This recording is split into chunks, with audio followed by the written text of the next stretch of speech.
চলো আমার বাইকে করে ঘুরতে যাও। না, আমি কোথাও যাব না। তাহলে চলো আমরা ওই দিকটায় বসি।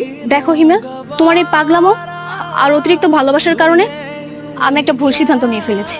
কি ভুল সিদ্ধান্ত? আমাদের রিলেশনে জড়ানো উচিত হয়নি। তুমি আমার চাহিদা কখনোই পূরণ করতে পারবে না। আমি যেভাবে বড় হয়েছি তুমি সেইভাবে কখনো আমাকে রাখতে পারবে না। তুমি এখন চালাচ্ছ একটা ভটভটি বাইক, আর যেখানে আমার বাবা BMW ওয়ালা ছেলে নিয়ে বসে আছে, তুমি ঢাকাতে ছোট্ট একটা ভাড়া বাসাতে থাকো। আর আমার বাবা যার সাথে আমার বিয়ে ঠিক করেছে তার ঢাকাতে 3-4টা বাড়ি আছে। কি হলো, চুপ করে আছো কেন? তুমি কি আমার সুখ চাও না? তুমি সুখে থাকো, আমি তো সেটাই চাই। তাহলে এটি আমাদের শেষ দেখা, তুমি আমাকে মাফ করে দিও। তাহলে কি আপু অনেক কষ্ট পাচ্ছে?